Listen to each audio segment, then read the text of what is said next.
Welcome back to React Native Radio Podcast. Brought to you by Family Dinner. It just tastes better when you serve family. Episode 238, Accessibility in React Native with Lizzi Lindboe.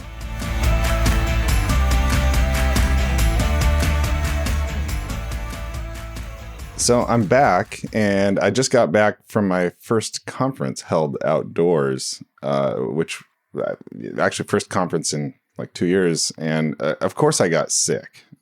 So, I don't know. People might not even be able to recognize my voice. This is Jamon, by the way. I was curious who I was talking to. Not Barry White. Are you sure it's not COVID? Was this a super spreader event? I don't think it's COVID. Actually, I think I got it from my wife when I got home, to be honest. That's actually kind of ironic. Yeah, I think so.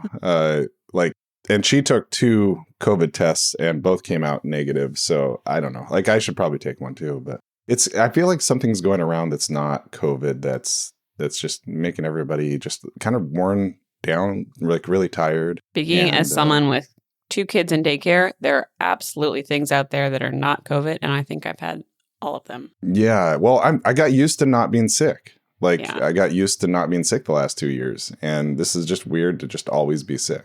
Mm-hmm. I don't know. I just sound like Mazen now. Like Mazen, this is his normal voice. But are people going to tell who's speaking? Probably. Yeah, I'm a pro soccer player here. That's what I do. And I'm your friendly CTO host. Yes. Well, we're going to push through because I have finished Sisu. What does that mean, Robin? It means grit, not like shrimp and grits. Oh. It could mean shrimp and grit. But no, you're right. It's like perseverance, like extreme perseverance. I don't know. I'm not that tough, but I can do a podcast, I think. I'm Jamon Holmgren. I'm your host and friendly CTO of Infinite Red. I'm located just north of Portland, Oregon, in Vancouver, Washington. No, I'm not Canadian. And I live there with my wife and 4 kids on 3 acres, and I have a tractor. I am joined today by my stellar co-hosts. I can't believe we haven't used stellar yet. What do we I think we say that every time. Like, I can't believe we haven't done this. But we have done, I don't know, 60 some episodes, something like that. And we've used a different one every time. It's impressive. It is. There's a lot of words that mean awesome. Anyway, my co-hosts are Robin and Mazen. And we actually have a guest today, Lizzi Lindboe. I'll introduce her in a bit. Robin is a senior software engineer at Infinite Red. She's located west of Portland, Oregon, with her husband and 2 kids, and has specialized in React Native for the past 5 years. Mazen Chami lives in Durham, North Carolina with his wife and newborn child. It's not so newborn anymore. No, actually, getting bigger every day. Every day. He's a former pro soccer player and coach, and is a senior React Native engineer also here at Infinite Red. And our guest, I'm really excited to have her on today, Lizzi Lindboe. Lizzi is a senior software engineer also at Infinite Red. She's worked here for a couple of years now, and in previous lives, she did a lot of functional languages, more back-end programming like Clojure and Ruby, before moving to React Native in 2019. She also lives in Portland, Oregon with her partner and is currently drowning in houseplants. That's what my bio says here. Okay, well, what kind of plants do you have, Lizzi? All of the low light ones I could find. Low light. That's how you know that you live in Portland, Oregon, because you need low light. Exactly. Yeah, no cacti, no succulents. I grow things like calatheas and try to keep them happy and fail, but it's fun. That is cool. I have not been bitten by the houseplant bug, but I do have a lot of plants around my property that I have to take care of. And in fact, I'm going to be putting in some flower beds pretty soon, so I may have to hit you up, Lizzi, for some tips here. But that's really cool. And you've been doing a lot of back-end programming, which I came from that world as well. So I feel like we relate somewhat. Robin did too. Robin, you did Ruby before this, right? Yes, I did back-end Ruby. Yeah, a bunch of back-end devs trying to do front-end. Good thing that we're handling the podcast here. Mazen's going to have to straighten us all out. Well, I started in PHP. Do you consider that back-end? At this point, though, Jamon, I've been doing React Native longer than I did Ruby. That's amazing. And Mazen just said that he did PHP before. So I got to admit, I did as well for 5 years before Ruby. So Didn't everybody? yeah, didn't everybody? It's true. I did not. I didn't either. That explains a lot, Lizzie. I remember as a kid trying to figure out PHP so I could build cooler websites, but that didn't happen. Yeah, I mean, it's. I feel like there definitely is a value in doing something like PHP, but it's a whole different beast. So yeah, we should do a PHP episode sometime. But it's not going to be this time. This episode is sponsored by Infinite Red. Infinite Red is a premier React Native design and development agency located fully remote in the US and Canada. Despite appearances, we're not just in Portland, Oregon. If you're looking for React Native expertise for your next React Native project, hit us up. You can learn more on our website, infinite.red/React Native. Don't forget to mention that you heard about us through the React Native Radio podcast, and specifically because Lizzie is so awesome. Also, please do send us your weird React Native bugs. Tag at React Native RDIO on Twitter and hashtag weird bugs, and we'll put it into a future episode. Okay, let's get into our topic for today. This has been a much requested topic, but we wanted to wait until we had a pretty solid project under our belt. And luckily, all three of my co-hosts here today have been working on a project where accessibility was a first-class citizen. So that's pretty cool. I'm really looking forward to learning more from you folks on what you found during that process. So we are going to call it, the topic is accessibility in React Native. We have Lizzie here because this is one of Lizzie's specialties, but also because she's worked with Robin and Mazen on this project. Lizzie, I want to start with you. First off, how did you get into accessibility? When did you get into accessibility? This isn't something that I feel like is necessarily taught in boot camps as much, or, even university courses. How did you initially get into accessibility? Yeah, it's definitely not taught very frequently. Like a lot of developers, I had my first exposure to it through testing, kind of using accessibility labels as like test IDs for automated tests. But then on this project that you mentioned, the client said it was a priority to have great accessibility. And I said, well, I got to learn about this. Time to figure it out. I feel like that's sort of like that's like the consultant's impetus to learn new things is they get asked by their clients like, hey, can you do this thing? Literally how I've learned everything that I know. Yeah.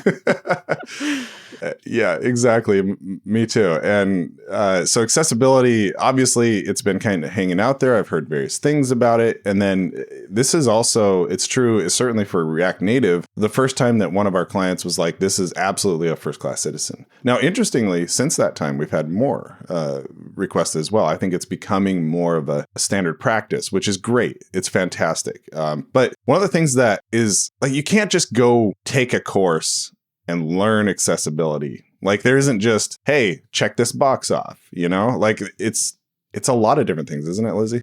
Yeah, there's a lot to the topic of accessibility. There are different features that people need, like screen readers or text adjustments or color. In addition to that, there's the fact that a lot of accessibility resources are written for the web and using things like ARIA roles, which don't apply in a React Native context. That's a really good point. Yeah. Yeah, I think kind of going on your point, Lizzie, that if it wasn't for the client, I feel like we would have not gone into accessibility and researched it. I think a lot of maybe devs and companies in general think of accessibility as a nice to have. It's almost like, oh, if we get around to it, we'll include it. When instead, like, I think it should be highly prioritized, part of the business model, because you're unlocking. There's that empathy aspect of what we do.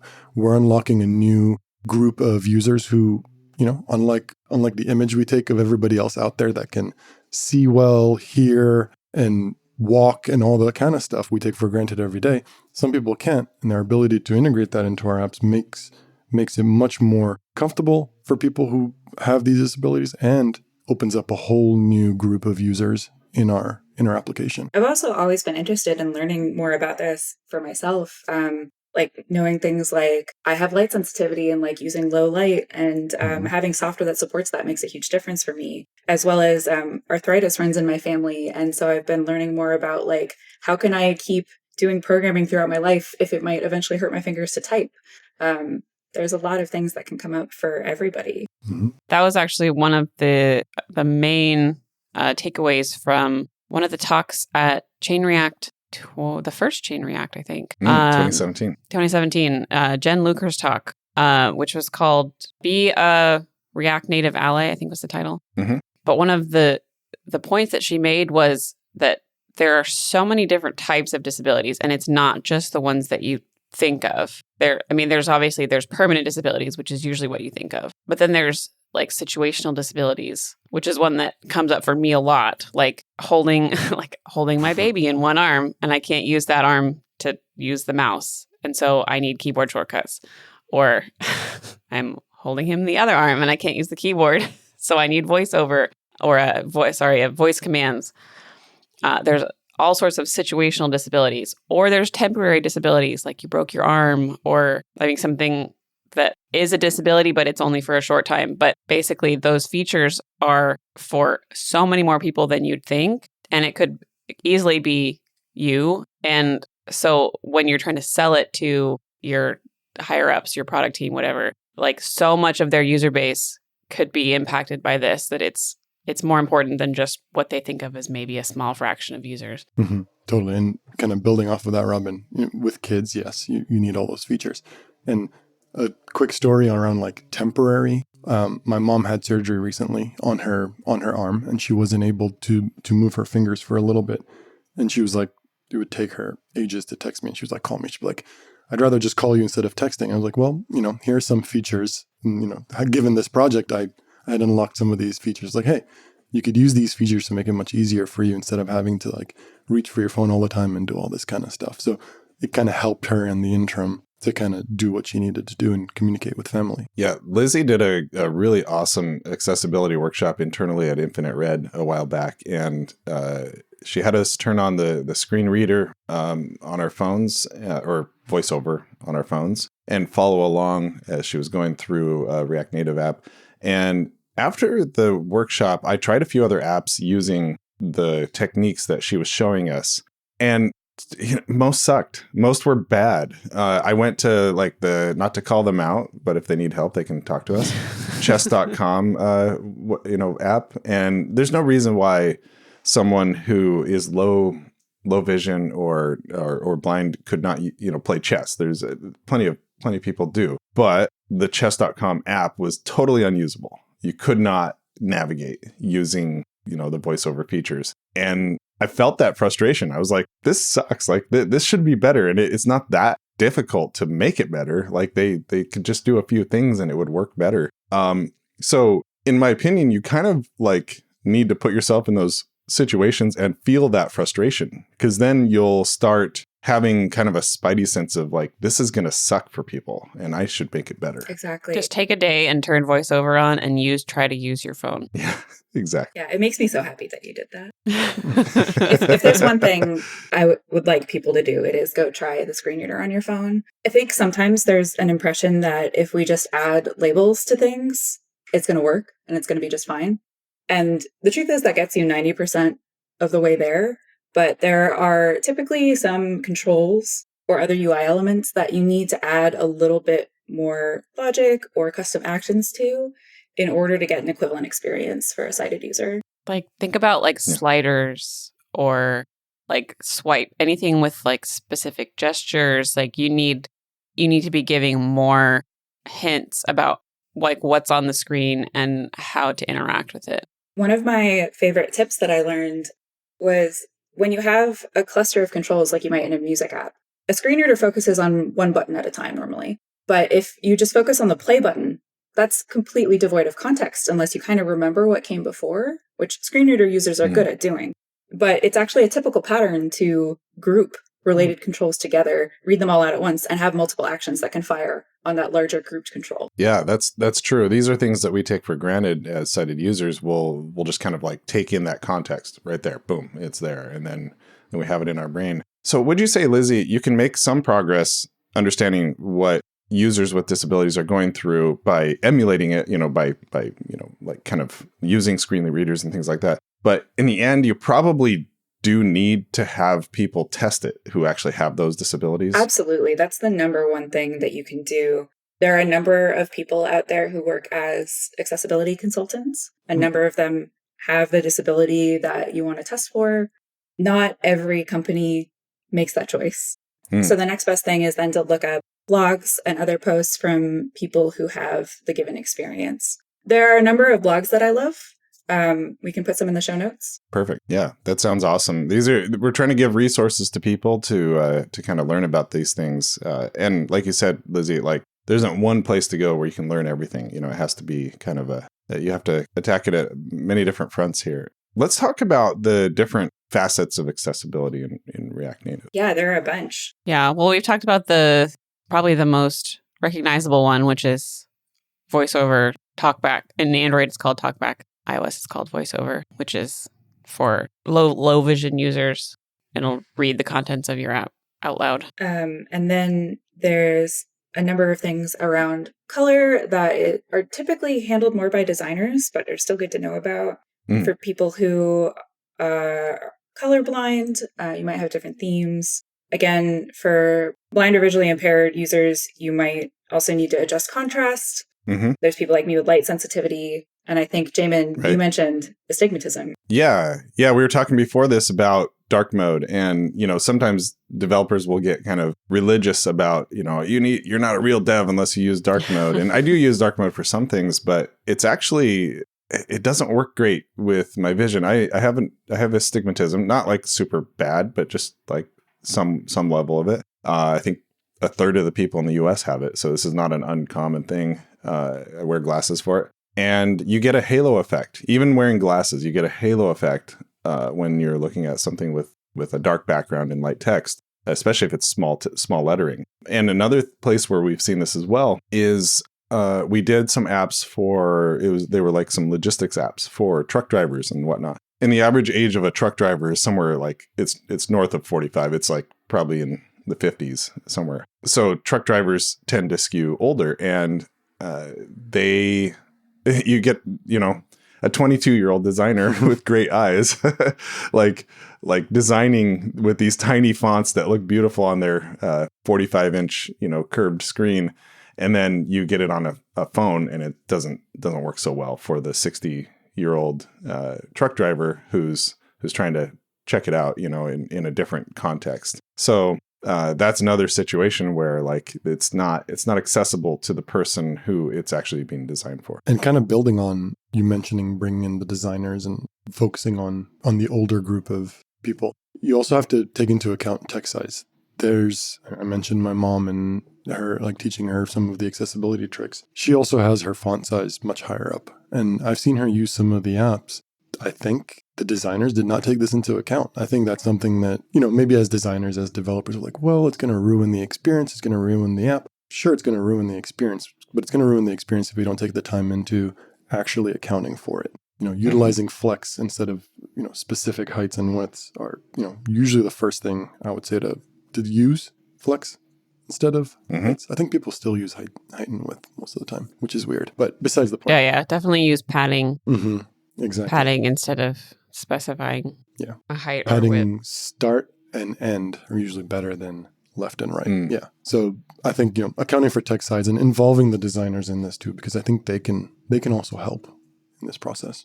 There's also a lesser known, I think, accessibility feature to reduce motion, where you would disable any unnecessary animations. Some people are motion sensitive, and that is something that you have access to, that setting in React Native. I didn't know about that, actually. So is that something that you have to check the setting, the OS setting, and then do it yourself? Or does the OS like not show the animation? So React Native has an accessibility info module that exposes several different OS level settings. And then you can just check that. And then you would simply like not run an animation yourself. You would have like a conditional in your code, right? Yeah. This is one of the ones that I don't think it comes up very often. I'm not sure if it's in the first AA standard of the WCAG, which I have no idea how to say out loud.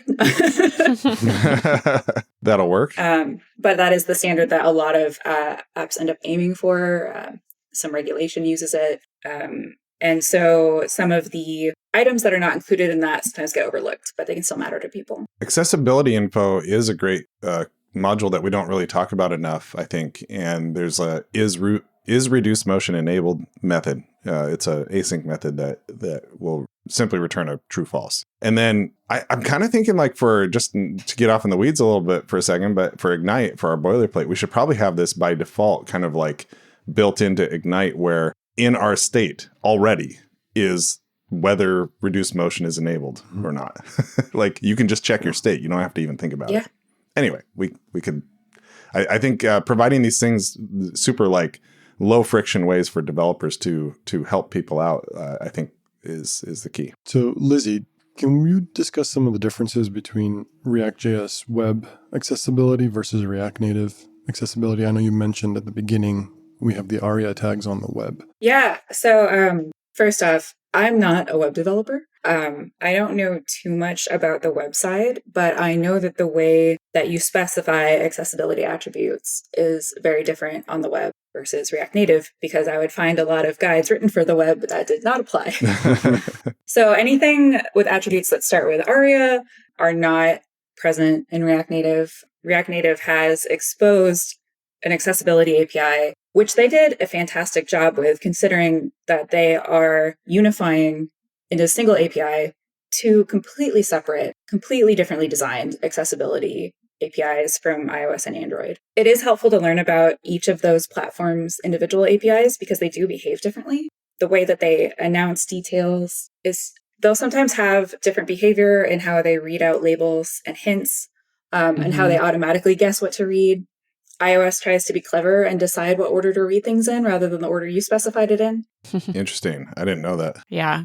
I definitely had to fix a couple bugs where like we had to manually change labels so that iOS and Android would both read everything we wanted them to read.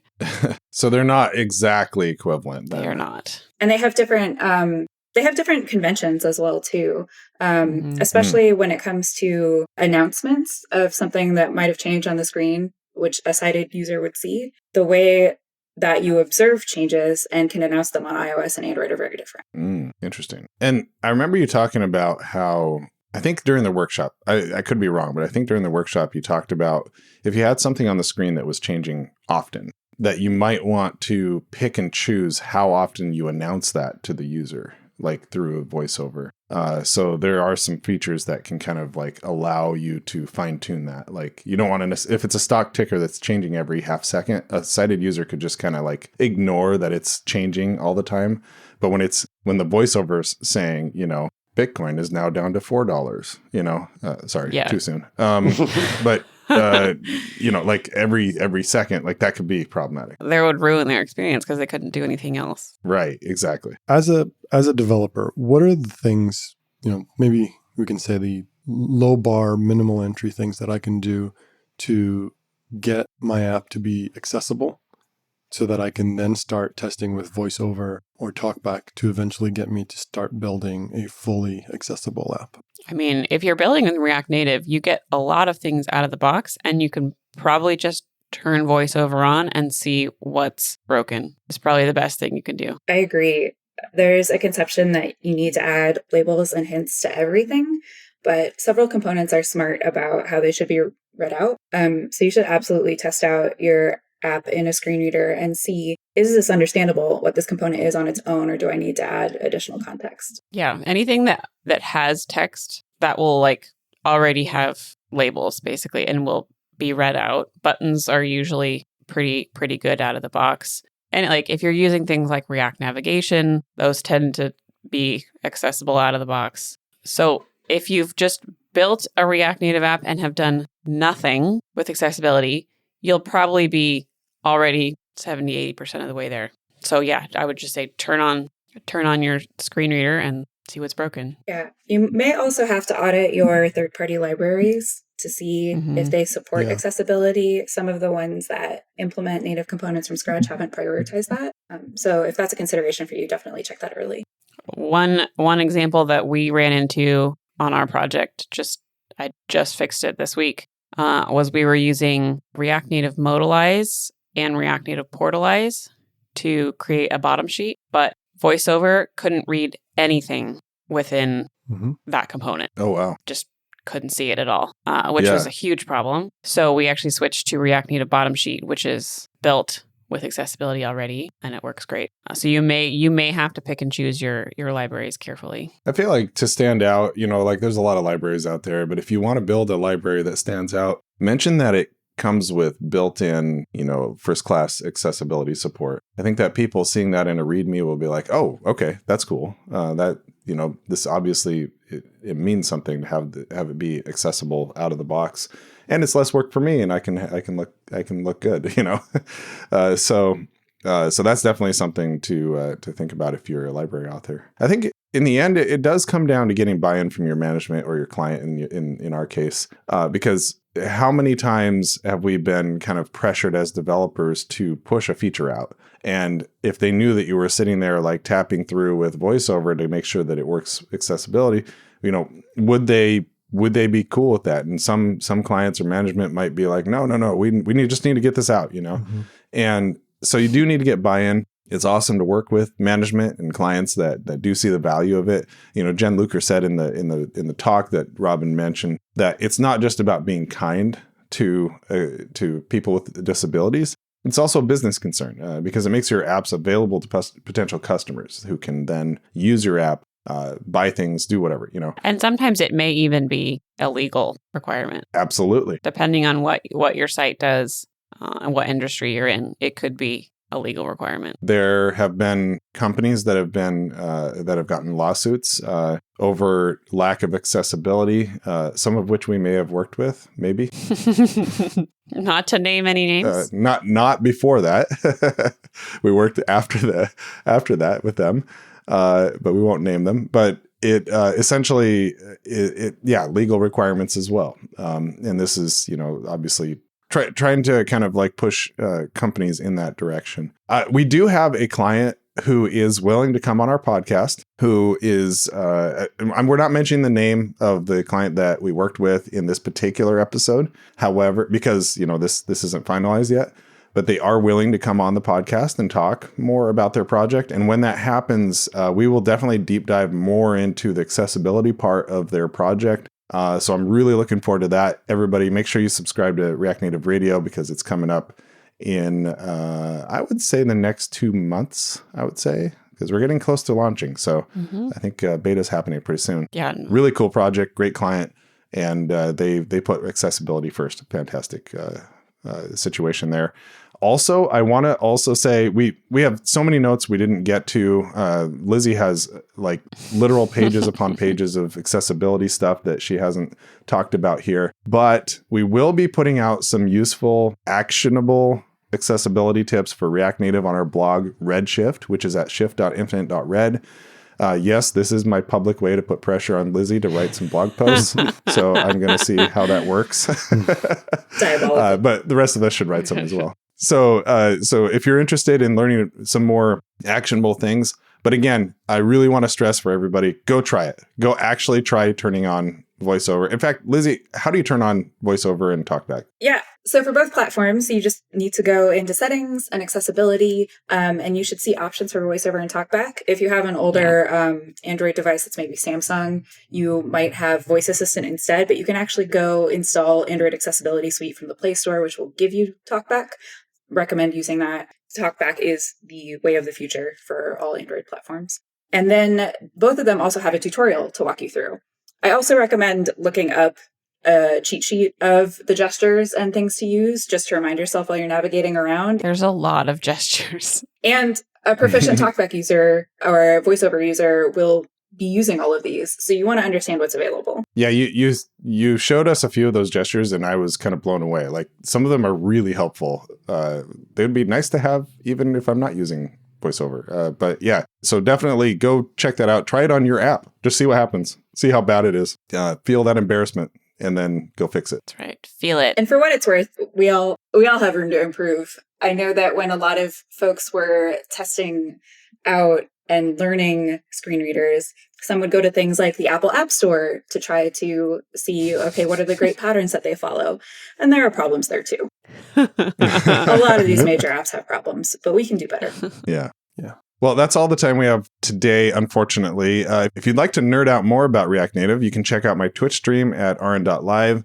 There's a new website there. Go check that out. I probably will at some point be hacking on some accessibility stuff. So Yeah, you should add accessibility features to Ignite on stream. ooh, That's a good idea. I like that. I do a lot of open source, so that's a perfect opportunity for this.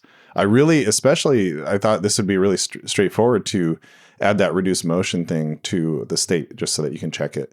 You can also join our Slack community at community.infinite.red. We have over 2,000 React Native developers in there.